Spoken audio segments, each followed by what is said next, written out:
তোমরা সবাই? আশা করছি খুব ভালো আছো। এই গরমে একটু কষ্ট হতে জানি, তাই জন্যই তো তোমাদের কাছে আজকে নিয়ে এসেছি একটা দারুণ শরবত, ঠান্ডা ঠান্ডা, যেটা খুব রিফ্রেশিং। চলো দেখে শরবতটা বানানোর জন্য তোমাদের কি কি লাগবে। আমি বানাচ্ছি হচ্ছে আমের শরবত, আমের মশালা সোডা। কি উপকরণ লাগবে সেগুলো যেটা বানানোর জন্য তোমরা এবার দেখে নাও। আমের শরবত, তাই প্রথমেই আমটাকে এমনি করে ডাইস করে ছোট ছোট করে আর কি কুচু করে কেটে নিতে হবে। তারপরে লাগবে পুদিনা পাতা। এগুলো একটু আন্দাজ করে নিও। আমি এটা 3টে আম কেটেছি, আর একটা আম দেবো আমি। তেমনি ছোট ছোট আমের সাইজ, তার সাথে এমনি একটা ছোট বাটির তোমার পুদিনার পাতা লাগবে। আর লাগবে হচ্ছে এটা হচ্ছে চাট মশালা, আর অল্প একটু বিট নুন, আর লাগবে হচ্ছে একটু আদা কুচি, দেখো আমি কতটুকু দিচ্ছি, আর 2টো কাঁচা লঙ্কা, আর লাগবে অল্প চিনি, যেমনি চিনি খাও, মিষ্টি খাও সেমনি।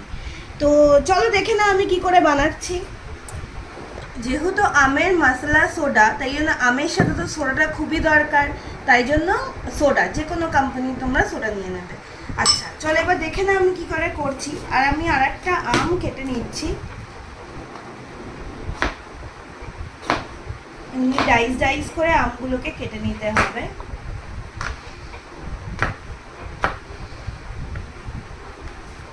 সব ইনগ্রিডিয়েন্টস গুলো এখানে এবার আমি দিয়ে দেবো। আমি হাফ করে করছি, কেন এর মধ্যে না হলে পিষা যাবে না। আমগুলো দিয়ে দিলাম, একটু কমিয়ে নিই। আমের মধ্যে এবার তোমাদের পরিমাণ মতন চিনি,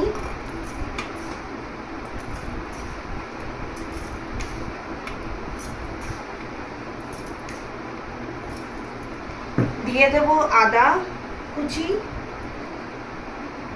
আর দিয়ে দেবো একটা লঙ্কা, অল্প একটু বিট নুন। আমি যে কোয়ান্টিটিটা দেখিয়েছি এটা কিন্তু পুরো আমের জন্য, হ্যাঁ, তো তোমরা একটু মেজার করে নিও।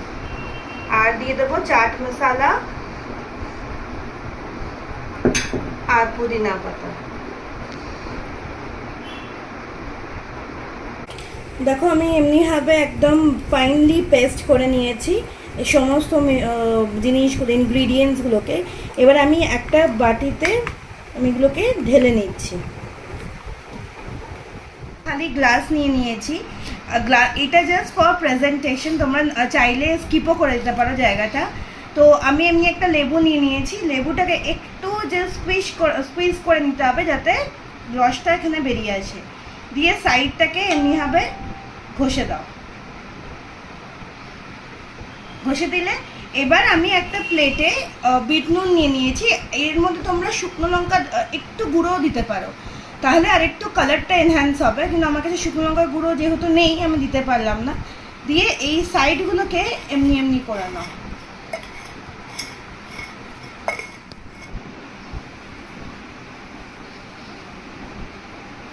আমি পেস্টটাকে দিয়ে দিলাম। তোমরা এই একটা গ্লাসে 3 স্পুন মতন দিতে পারো। আমি আইস দিইনি, তোমরা চাইলে আইসও দিতে পারো, তাহলে আরও ভালো লাগবে। আর এখানে ঠান্ডা ঠান্ডা সোডাটা আমি দিয়ে দিলাম।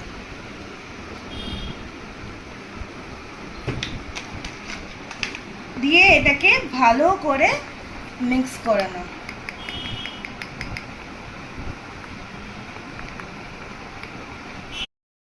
ঠান্ডা ঠান্ডা ম্যাঙ্গো মশালা সোডা, প্লিজ তোমরা বানিয়ে খেও। সত্যি এটা খুব ভালো হয়, খুব রিফ্রেশিং এই গরমে। আর প্লিজ আমাকে কমেন্ট বক্সে জানিও তোমাদের কেমন লাগলো, তাহলে আমি তোমাদের সামনে আরও ভালো ভালো রেসিপি নিয়ে আসতে পারবো। চলো টাটা আজকের জন্য, আবার কালকে দেখা হবে।